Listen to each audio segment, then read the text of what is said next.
Hey guys, I wanted to let you guys know to be sure to check out our playlist when you come to our channel. If you like episodes like MMA, you can find a multitude of MMA, boxing, and the like, as well as things like Zan's Weapon Depot, covering a ton of military systems, not only equipment that he's had experience with, but some he hasn't. Speaking of unknown military equipment, check out Kegs' Black Projects. Those are projects that we're just now either finding out about or learning the full story. Thank you guys for returning to the channel and showing us so much love. You might actually find out we cover genres that you had no clue that we actually did. From all of the team, thank you. And again, we have a major surprise on the horizon, so be sure to look out for that by hitting that notification bell. Thank you guys so much, and on to the video.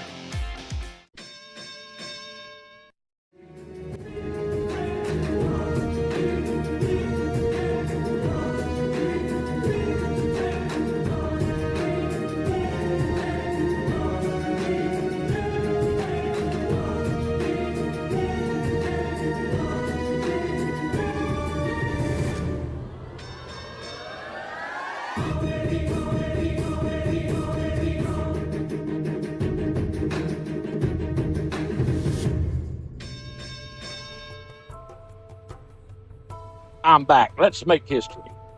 Hello, kiddies. I just quoted one of the greatest boxers ever to strap on the gloves. A boxer that basically controls the pulse of a country when he fights. Yes, Manny Pac-Man Paquiao is back, vying for the WBC welterweight belt held by Mario El Azteca Barrios on July 19th in Las Vegas. Manny, now 46, is currently the record holder for the oldest welterweight champion when he destroyed Keith Thurman in 2019 to claim the WBA Super World title at the age of 40. The Filipino legend is already a four-time welterweight champion, having won 12 titles in 8 weight divisions with a record of 62 wins, 8 losses, and 2 draws. So follow me as we delve into the career leading up to this historic fight by the former Filipino Senator, Congressman Manny Pac-Man Paquiao. Emmanuel DePadron Paquiao was born December 11th, 1978, in as bad of poverty as you could really think of, living in a shanty in General Santos City, Philippines. Manny Paquiao did all he could to help feed his family. He soon realized his fists were the best way for him to help his family and to help himself. At the age of 14, he ran away from home after his father killed and ate his dog. Manny made it to Manila, started training in an old rundown gym where he usually slept. The owner seemingly had seen Paquiao's potential, allowing him to sleep there. At 16, hardly 5 feet tall and less than 100 pounds, Manny lied about his age and faked his weight to fight his first professional fight. His speed, power, and determination won the hearts of the local fans. By the time he turned 17, he had a 10-0 record, and his fighting style was all over, but there was a method to his madness. And now he was eating like he should, getting proper rest. He was growing into a developed fighter.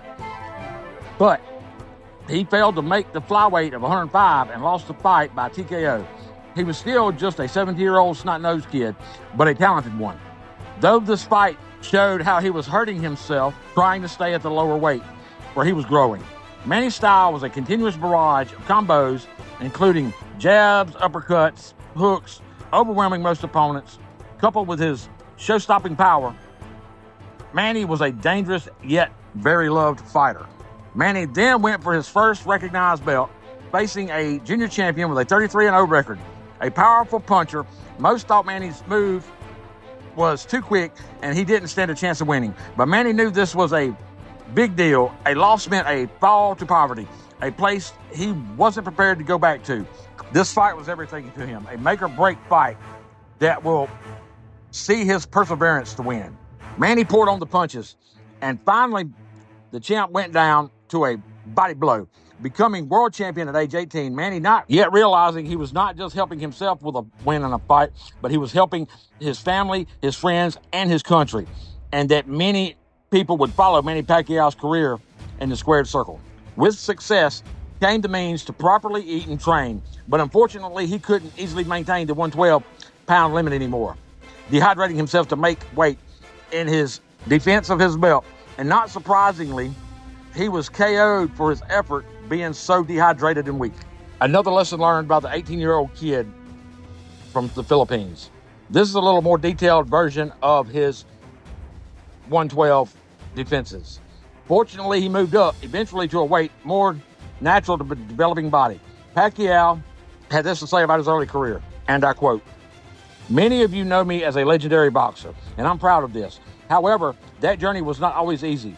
When I was younger, I became a fighter because I had to survive. I had nothing. I had no one to depend on except myself. I realized boxing was something I was good at, and I trained hard so that I could keep myself and my family alive."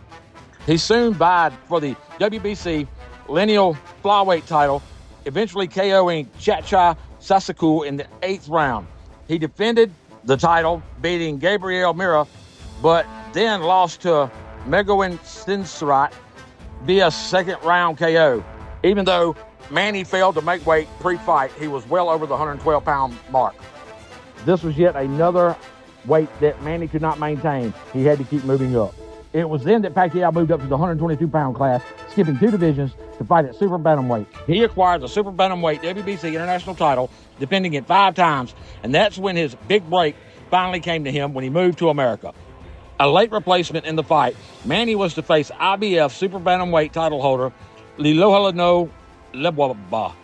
Manny's move to America did have some hardship. He couldn't find a trainer at first to train him, even though he was an Asian champion. That was until he met Freddie Roach, Roach recognizing a fighter who had speed, power, a rare combo indeed. Well, at the fight's start, the announcers couldn't even get Paquiao's name right. Him being an unknown, Manny was, but by fight's end, he was well known. Known as a 2-time world champion, beating Lebwada by KO in the 6th round. Manny was now on the map and basically held the pulse of a whole country. His country, the Philippines. Transcending just being a fighter, he was damn near a god there. An inspiration, a rags to riches story. But his journey had just begun. His greatest test as of yet, Paquiao having gained the needed weight, he moved up to featherweight to face the 3-time world champion Marco Antonio Barrera. Many thought Barrera was too much for Manny. Barrera was a 4-1 favorite in this fight. But Pac-Man annihilated Marco Barrera. Now 3-time world champion, an international superstar, movie star, starring in TV shows. He was an icon in the Philippines. He never forgot where he came from, though. He gave back to the community more than anyone else that I know of, having given around $300 million back to his Philippines and his community. He paid for over 1,000 homes to be built after the Typhoon Washi hit the Philippines. His next fight started out looking like another Pac-Man domination, but after 3 knockdowns in the first round, Juan Manuel Marquez got his feet under him, and one of the greatest boxing rivalries ever was born. They ended up fighting to a draw, each man keeping their respective titles, but the explosive fight was just the first in a rivalry that would be revisited quite a few times. Next, as the entirety of the Philippines stayed up all night to watch him fight, Manny Paquiao faced Eric Morales, a fight that was everything you want in a fight. Both men back and forth at each other until the final bell, but Morales was the unanimous decision winner, and that's when Freddie Roach made the move to make Paquiao right hand as dangerous as his left. Roach, now like a father figure, a mentor to Manny, their training sessions became legendary. Manny's power tended to hurt the trainer's hands, his relentless pressure showing his endless endurance. Reserves that never seemed to deplete. When he jogged many, many miles, that many would follow him like a modern-day Rocky Balboa.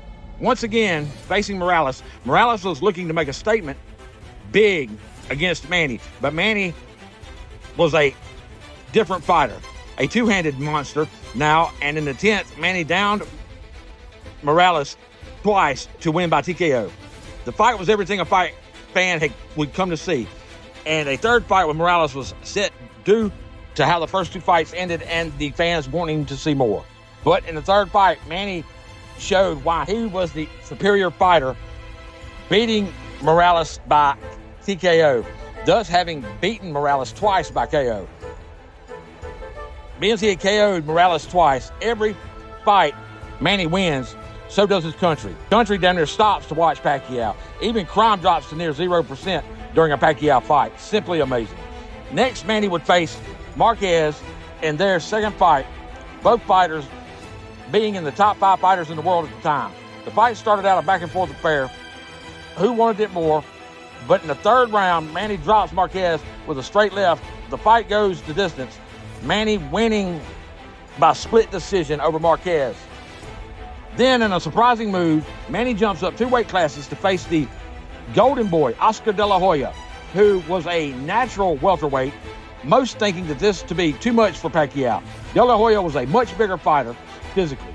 They even tried to pass a bill in the Philippines, barring Manny from leaving to go fight De La Hoya, but it didn't work. But lo and behold, by fight's end, that was yet another Mexican fighter that Manny Pacquiao had destroyed. The Pac-Man earning his other nickname, the Mexicutioner. Already considered one of the greatest boxers ever, no one had ever been able to go up in size like Manny and keep his power. But could he keep his hunger in the ring? Could he keep that eye of the tiger, as they say?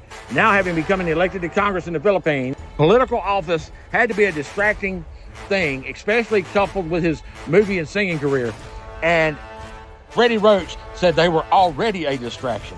Manny's next high-profile fight was a literal David versus Goliath with a disgraced Antonio Margarito, who was 17 pounds heavier than Manny Pacquiao. Plus, Margarito was found cheating, using plaster on his wrap under his gloves. When it got wet, it would harden, almost like cement around his hands, against Shane Mosley.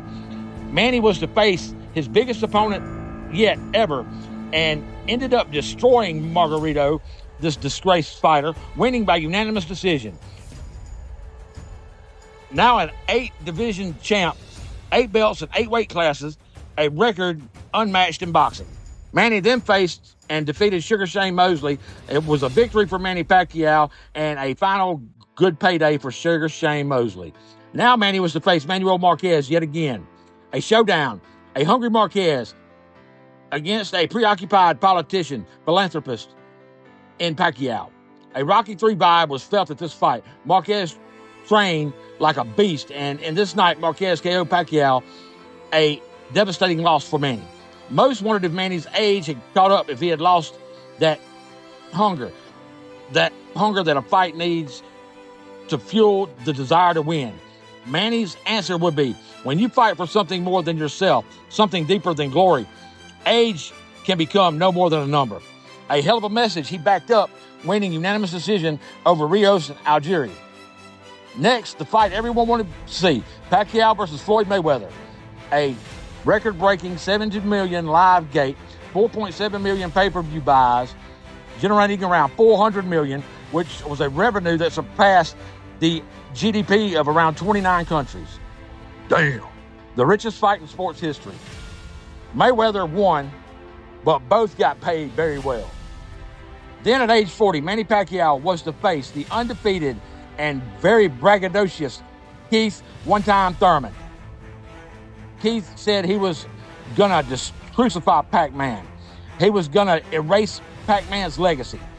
Thurman was a hard-hitting boxer and an undefeated boxer, and the longest reigning welterweight champ at the time.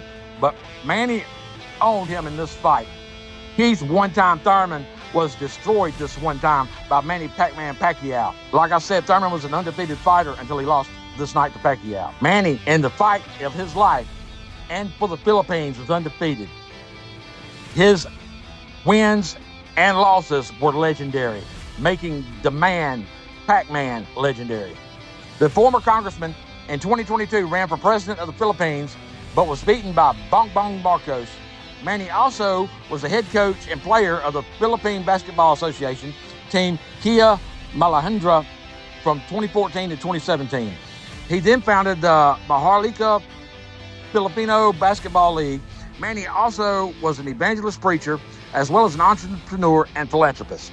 His many international awards and recognitions are as follows.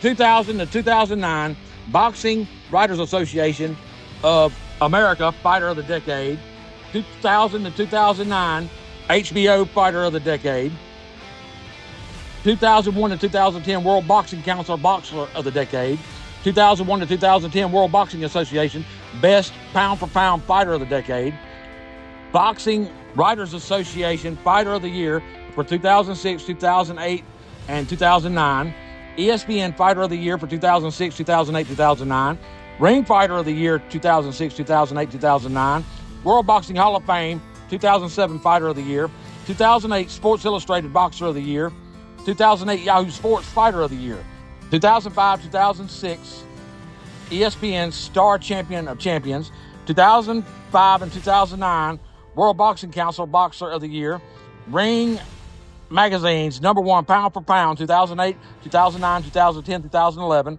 2009 ESPN KO of the Year, 2009 and 2011 ESPY Awards Best Fighter, Forbes 2009 6th Highest Paid Athlete, 2015 Second Highest Paid Athlete, 2010 World Boxing Association's Fighter of the Year, 2010, 2011, 2012, 2015 Ring Magazine's Events of the Year, 2011 Las Vegas Walk of Stars awardee, 2011 Guinness Book of World Records Most Boxing Titles in Different Weight Divisions 8 times, 2013 On the Ropes Boxing Awards Comeback Fighter of the Year, 2013 Ring Magazine's Boxer of the Year, 2014 On the Ropes Boxing Fighter of the Year, and 2019 World Boxing News Fighter of the Year. Now his many national awards and recognitions. 2000 to 2009 Philippine Sports Writers Athlete of the Decade, 2001 to 2009 Gabriel Flesh Elorde Memorial Boxer of the Decade, 2002, 2003, 2004, 2006, and 2008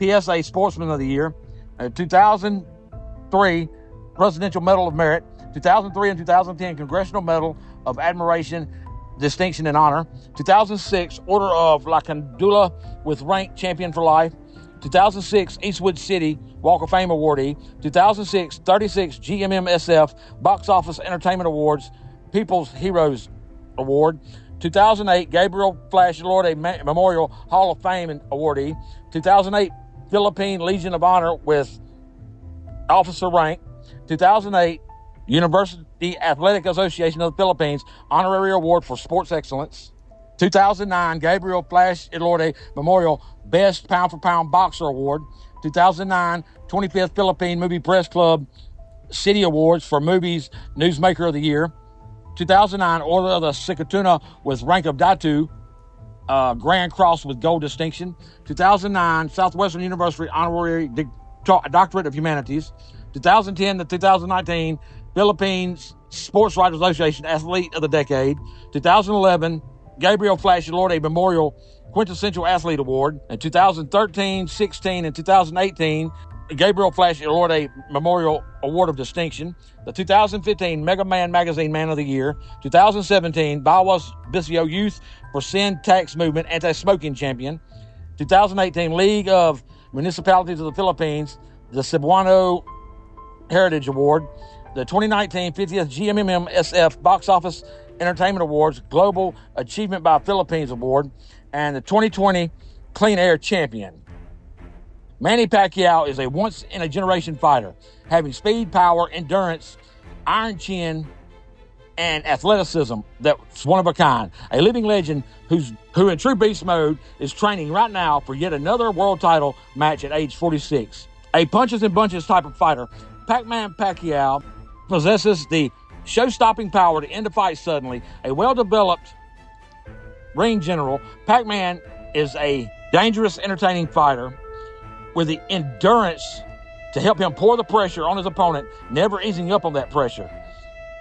Averaging over 100 punches per round, that's the definition of punches and bunches. Stamina of Pac-Man is so damn unlimited, even Freddie Roach from time to time had to dial it back in fear of overtraining Manny. Manny also has crazy fast speed. His hand speed out of this world. Couple that with his legendary foot speed, Pac-Man can hit with multiple combos and power punches from different dominant angles with his foot speed, producing him with a deceptive range. His footwork also providing him with a rhythm that is hard to track down, and his iron chin has allowed Manny to take many hits and able to dish out combos and punishment to his opponents. A willingness to go to war. The more he gets hit, the more fired up he becomes. Many times coercing opponents to step into his pocket, a pocket where he delivers brutal power to his opponents. And now at age 46, having won 12 titles in 8 weight divisions, already the first boxer in history to win titles in 4 of the original 8 weight divisions, inducted into the Boxing Hall of Fame in June of this year, the 3rd Filipino to do so, the longest reigning top 10 active boxer in the Ring magazine's pound-for-pound list, Paquiao on July 19, 2025 will face Mario El Azteca Barrios for the WBC Welterweight Championship at the MGM Grand Garden Arena in Las Vegas, Nevada. Pacquiao's record is 62 wins, 39 by KO with 8 losses and 2 draws. Barrios' record is 29 wins, 18 KOs, 2 losses, 1 draw. Manny's a southpaw, Barrios is an orthodox fighter, with Manny being 46 years old and Barrios being 30. You can see this fight on pay-per-view on Prime Video or on pay-per-view.com, or you can go there and see it in person. Will Manny Pac-Man Paquiao shock the world again? If anyone can, he can. I'm rooting for the Pac-Man, though El Azteca is a great fighter in his prime. I'm Big Duke 6 from CoolKegs Productions, and this is my Legends of Boxing series on Manny Pac-Man Paquiao. Please like, subscribe, hit that noti bell. Hell, even comment. I'd like to know who you picked for the fight that night. And until next time, my friends, and remember, keep fighting the good fight.